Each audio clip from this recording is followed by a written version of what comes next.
My dear friends and professionalists, I am Uday Singh, advocate speaking.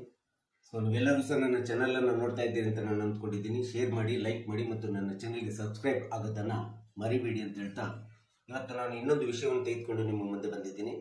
ಇವತ್ತು ನಾನು ಆಯ್ಕೆ ಮಾಡ್ಕೊಂಡಿರ್ತಕ್ಕಂಥ ವಿಷಯ ಅಂತಂದ್ರೆ ಪೋಕ್ಸೋ ಕಾಯ್ದೆ 2012ರಲ್ಲಿ prevention of children sexual offences act 2012 ಇದು ಒಂದು ಪೋಕ್ಸೋ ಕಾಯ್ದೆ. ಸೊ ಈ ಒಂದು ಕಾಯ್ದೆ ಬಗ್ಗೆ ಒಂದಿಷ್ಟು ಸಂಕ್ಷಿಪ್ತವಾದಂತ ವಿವರಣೆಯನ್ನ ನಾನು ಹೇಳಲಿಕ್ಕೆ ಇಷ್ಟಪಡ್ತಾ ಇದ್ದೇನೆ.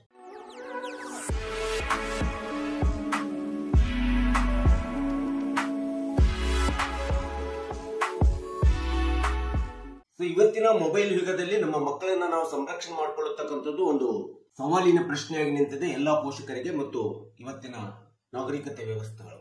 ಪೋಕ್ಸೋ ಆಕ್ಟ್ ಬಂದಿರತಕ್ಕಂಥ ಮೂಲ ಉದ್ದೇಶ ಅಂತಂದ್ರೆ ಮಕ್ಕಳ ಲೈಂಗಿಕ ದೌರ್ಜನ್ಯವನ್ನ, ಲೈಂಗಿಕ ಹಿಂಸೆಯನ್ನ ಅಥವಾ ಯಾವುದೇ ವಿಧವಾದಂತ ಒಂದು ಶಾರೀರಿಕವಾದಂತ ತೊಂದರೆಯನ್ನ ತಡೆ ಹಿಡಿಯಲಿಕ್ಕೋಸ್ಕರ ಬಂದಿರತಕ್ಕಂಥ ಒಂದು ತುಂಬಾ ಕಠಿಣಕರವಾದಂತ ಕಾಯ್ದೆ, ಕಾನೂನು ಅಂತೇಳಿ ನಾವು ಹೇಳಬೇಕಾಗುತ್ತೆ. ಸೊ ಇಲ್ಲಿ ಮೊಟ್ಟ ಮೊದಲನೇದಾಗಿ ಮಕ್ಕಳು ಅಂದ್ರೆ ಯಾರು ಅಂತೇಳಿ ಪ್ರಶ್ನೆ ಬಂದಾಗ 18 ವರ್ಷದ ಒಳಗಡೆ ಇರತಕ್ಕಂತ ಯಾವುದೇ ಹೆಣ್ಣಾಗ್ಲಿ ಗಂಡಾಗ್ಲಿ ಅವರನ್ನು ನಾವು ಸಹಜವಾಗಿ ನಾವು ಮಕ್ಕಳು ಅಂತೇಳಿ ಪರಿಗಣಿಸ್ತೀವಿ. ಸೊ ಇಂಥ ಒಂದು ಮಕ್ಕಳ ಒಂದು ರಕ್ಷಣೆಗೋಸ್ಕರ, ಸಂರಕ್ಷಣೆಗೋಸ್ಕರ, ಆ ಉದ್ದೇಶಕ್ಕೋಸ್ಕರ ಬಂದಿರತಕ್ಕಂಥ ಶಾಸನ ಕಾನೂನು ಕಾಯ್ದೆ ಪೋಕ್ಸೋ ಕಾಯ್ದೆ. ಸೊ ನಮ್ಗೆಲ್ಲರಿಗೂ ಗೊತ್ತಿದೆ. ಹಾಗಾದ್ರೆ ಪೋಕ್ಸೋ ಅಂದ್ರೆ ಏನಂತೇಳಿ ಬಂದಾಗ 18 ವರ್ಷದ ಒಳಗೆ ಇರ್ತಕ್ಕಂಥ ಮಕ್ಕಳ ಮೇಲೆ, ಅದು ಹೆಣ್ಣಾಗ್ಲಿ ಗಂಡಾಗ್ಲಿ, ಮಕ್ಕಳ ಮೇಲೆ ನಡೆಯುವಂತ ಒಂದು ಲೈಂಗಿಕ ದೌರ್ಜನ್ಯ ಇರ್ಬೋದು, ಹಿಂಸೆ ಇರ್ಬೋದು, ಕಿರುಕುಳ ಇರ್ಬೋದು, ಶಾರೀರಿಕವಾದಂತ ಯಾವುದೇ ವಿಧವಾದಂತ ಒಂದು ತೊಂದರೆಯನ್ನು ಕೊಡ್ತಕ್ಕಂಥದ್ದಿರ್ಬೋದು,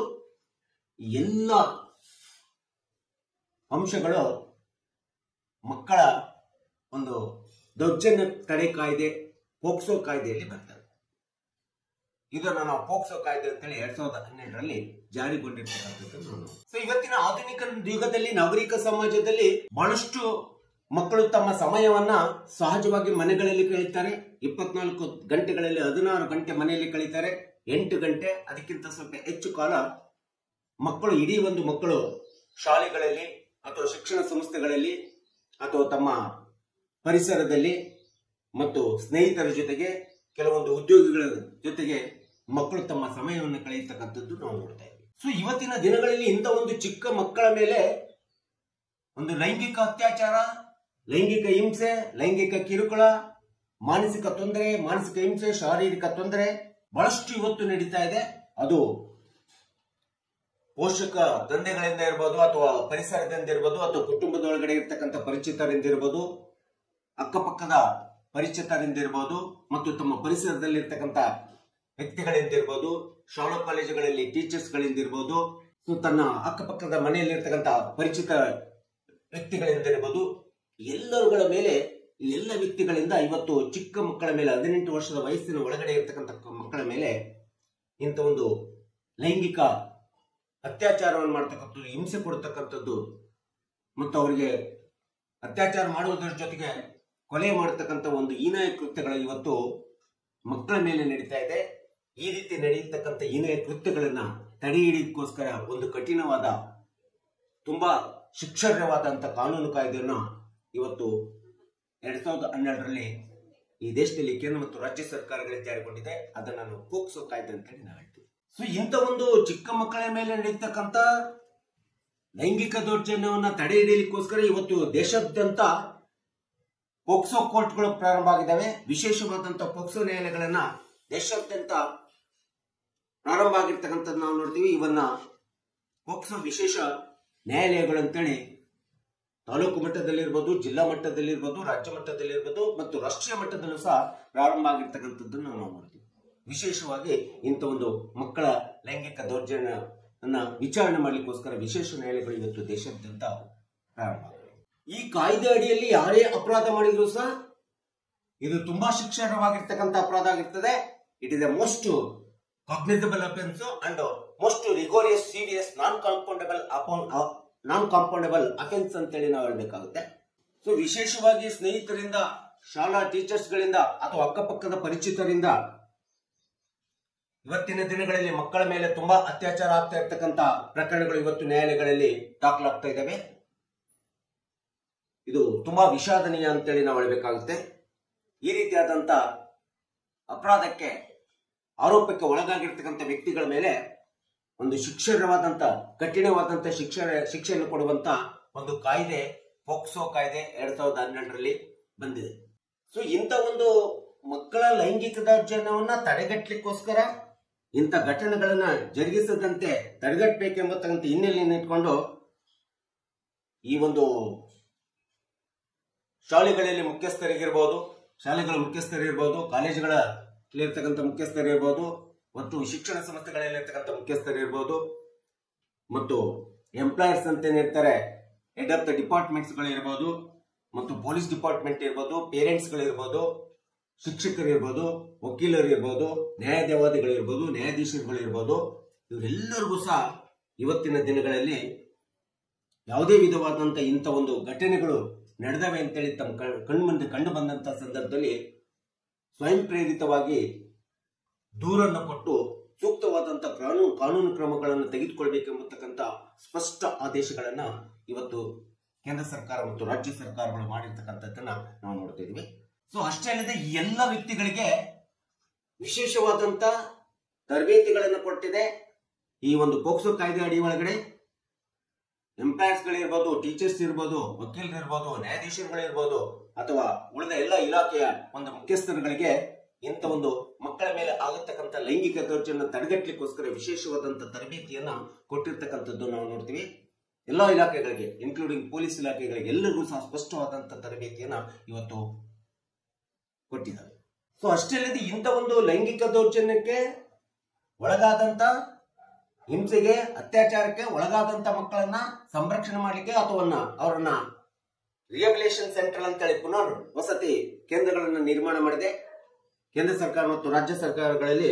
ಅವರ ಯೋಗಕ್ಷೇಮ ಮತ್ತು ಮಕ್ಕಳ ಅಭಿವೃದ್ಧಿಯನ್ನು ಮತ್ತು ಅವರ ಕಲ್ಯಾಣವನ್ನ ಮಾಡಲಿಕ್ಕೋಸ್ಕರ ಬಹಳಷ್ಟು ಪುನರ್ವಸತಿ ಕೇಂದ್ರಗಳನ್ನ, ರಿಹಬಿಲಿಟೇಷನ್ ಸೆಂಟರ್ಸ್ ಗಳನ್ನ ಸ್ಥಾಪನೆ ಮಾಡಿರ್ತಕ್ಕಂಥದ್ದು ನಾವು ನೋಡ್ತೀವಿ.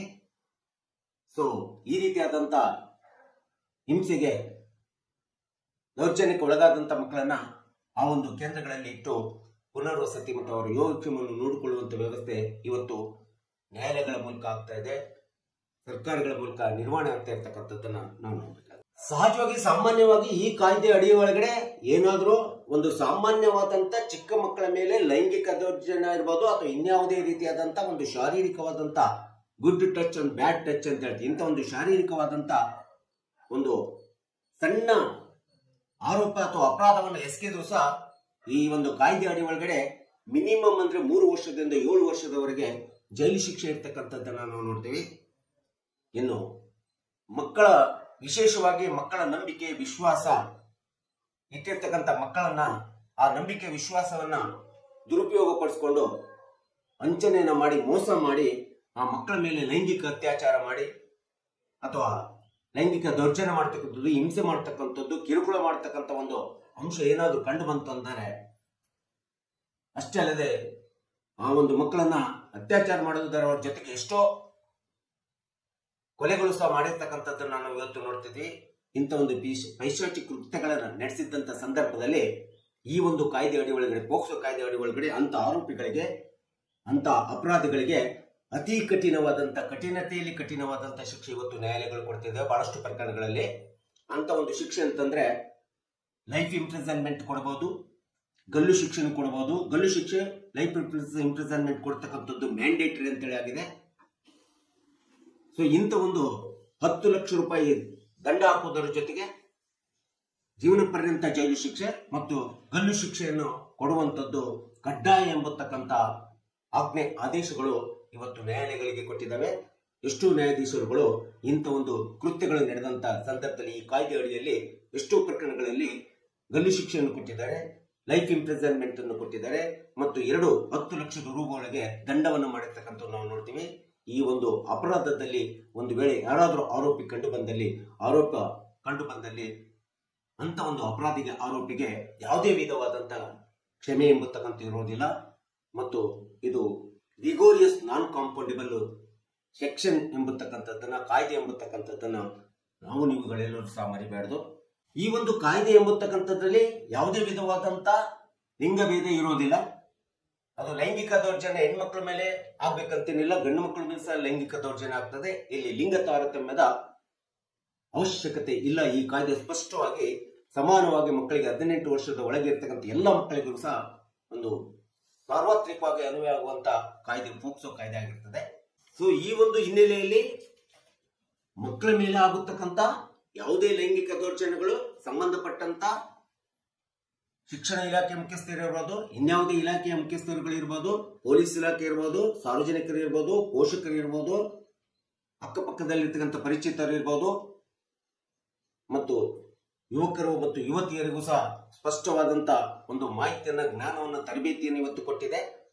ಯಾವುದೇ ಇಂಥ ಒಂದು ಅಹಿತಕರ ಘಟನೆಗಳು ತಕ್ಷಣದಲ್ಲಿ ಕಂಡು ಬಂದಂತ ಸಂದರ್ಭದಲ್ಲಿ ತಕ್ಷಣದಲ್ಲಿ ಒಂದು ಕಂಪ್ಲೇಂಟ್ ಅನ್ನ, ದೂರವನ್ನ ಸಂಬಂಧಪಟ್ಟಂತ ಯಾವುದೇ ಮುಖ್ಯಸ್ಥರಿಗೆ, ಇಲಾಖೆ ಮುಖ್ಯಸ್ಥರಿಗೆ, ಯಾರಿಗೇ ಆಗಲಿ, ಸಮಾಜ ಕಲ್ಯಾಣ ಇಲಾಖೆ ಇರ್ಬೋದು, ಶಿಕ್ಷಣ ಇಲಾಖೆ ಇರ್ಬೋದು, ಪೊಲೀಸ್ ಇಲಾಖೆ ಇರ್ಬೋದು, ಇನ್ಯಾವುದೇ ಇಲಾಖೆಯ ಮುಖ್ಯಸ್ಥರಿಗೆ ಮತ್ತು ತಮ್ಮ ಪರಿಚಿತರಿಗೆ, ಹತ್ತಿರದಲ್ಲಿರ್ತಕ್ಕಂಥ ಅಧಿಕಾರಿಗಳಿಗೆ ದೂರುಗಳನ್ನ ಕೊಟ್ಟು ಇಂಥ ಒಂದು ಕೃತ್ಯಗಳನ್ನ ನಡೆಯದಂತೆ, ಮಕ್ಕಳ ಮೇಲಿನ ದೌರ್ಜನ್ಯ, ಲೈಂಗಿಕ ದೌರ್ಜನ್ಯಗಳು ನಡೆಯದಂತೆ ತಡೆಗಟ್ಟಬೇಕೆಂಬತಕ್ಕಂಥ ಮೂಲ ಉದ್ದೇಶ, ಗುರಿಯನ್ನು ಇಟ್ಕೊಂಡು ಬಂದಿರತಕ್ಕಂಥ ಒಂದು ಕಾಯ್ದೆ ಪೋಕ್ಸೋ 2012 ಕಾಯ್ದೆ ಅಂತೇಳಿ ಹೇಳ್ತೀವಿ. ಸೊ ಈ ಒಂದು ಕಾಯ್ದೆಯಲ್ಲಿ ಯಾವುದೇ ಆರೋಪಿ ಒಂದು ಅಪರಾಧವನ್ನು ಮಾಡ್ದ ಅಂತಂದ್ರೆ, ಮಕ್ಕಳ ಮೇಲೆ ಲೈಂಗಿಕ ಅತ್ಯಾಚಾರ ಅಥವಾ ದೌರ್ಜನ್ಯ ಮಾಡ್ತಕ್ಕಂಥದ್ದು, ಅತ್ಯಾಚಾರ ಮಾಡ್ತಕ್ಕಂಥದ್ದು, ಹಿಂಸೆ ಕೊಡ್ತಕ್ಕಂಥದ್ದು, ಅತ್ಯಾಚಾರ ಮಾಡೋದ್ರ ಜೊತೆಗೆ ಕೊಲೆ ಮಾಡಿದ್ರೆ ತುಂಬಾ ರಿಗೋರಿಯಸ್ ಆದಂತ ಅಕ್ಷಮ್ಯ ಅಪರಾಧವಾದಂತ ಒಂದು ಅಪರಾಧ ಅಂತೇಳಿ ಪರಿಗಣಿಸ್ತದೆ. ಇದಕ್ಕೆ ಶಿಕ್ಷೆಯಿಂದ ತಪ್ಪಿಸ ಜೈಲು ಶಿಕ್ಷೆ ಬಿಟ್ಟು ಗಲ್ಲು ಶಿಕ್ಷೆ, ಜೈಲು ಶಿಕ್ಷೆ, ಜೀವನ ಪರ್ಯಂತ ಜೈಲು ಶಿಕ್ಷೆಯನ್ನು ಅನುಭವಿಸುವುದರ ಬಿಟ್ಟು ಬೇರೆ ಯಾವುದೇ ಸಬ್ಸ್ಟಿಟ್ಯೂಟ್, ಆಲ್ಟರ್ನೇಟಿವ್ ಪರಿಹಾರ ಇಲ್ಲ ಎಂಬತಕ್ಕಂಥದ್ದು ಇವತ್ತಿನ ಯುವಕರು, ಯುವತಿಯರು, ಕಕ್ಷಿದಾರರು, ಆರೋಪಿಗಳು, ಅಪರಾಧಿಗಳು, ಸಾರ್ವಜನಿಕರು, ಪೋಷಕರು ಮತ್ತು ಪರಿಚಿತರು ಎಲ್ಲರೂ ಸಹ ಈ ಕಾಯ್ದೆ ತುಂಬಾ ಕಠಿಣವಾದಂತಹ ಶಿಕ್ಷಣ ಕಾಯ್ದೆ ಎಂಬತಕ್ಕಂಥದ್ದನ್ನು ನೀವೆಲ್ಲರೂ ತಿಳ್ಕೋಬೇಕು. ತಿಳ್ಕೊಂಡು ಇವತ್ತು ಒಂದು ಮಕ್ಕಳ ಸುಸ್ಥ ಯೋಗಕ್ಷೇಮವನ್ನು ನಿರ್ಮಾಣ ಮಾಡಲಿಕ್ಕೆ ಸಮಾಜದಲ್ಲಿ ಎಂಬತಕ್ಕಂಥ ಹಿನ್ನೆಲೆಯನ್ನು ಇಟ್ಕೊಂಡು ಈ ವಿಡಿಯೋನ ನಾನು ನಿಮ್ಮ ಮುಂದೆ ಹೇಳಿದ್ದೇನೆ. ದಯವಿಟ್ಟು ನನ್ನ ವಿಡಿಯೋ ಇಷ್ಟ ಆಗಿದ್ರೆ ಶೇರ್ ಮಾಡಿ, ಲೈಕ್ ಮಾಡಿ ಮತ್ತು ಕಮೆಂಟ್ ಮಾಡಿ ಮತ್ತು ನನ್ನ ವಿಡಿಯೋಕ್ಕೆ ಸಬ್ಸ್ಕ್ರೈಬ್ ಆಗೋದನ್ನ ಮರಿಬೇಡಿ ಅಂತ ಹೇಳ್ತಾ, ಸೊ ಇವತ್ತಿನ ವಿಡಿಯೋಕ್ಕೆ ವಿರಾಮವನ್ನು ಹೇಳ್ತೀನಿ. ಇನ್ನೊಂದು ವಿಷಯವನ್ನು ತೆಗೆದುಕೊಂಡು ನಾನು ನಿಮ್ಮ ಮುಂದೆ ಬರ್ತೀನಿ. ಜೈ ಹಿಂದ್, ಜೈ ಕರ್ನಾಟಕ.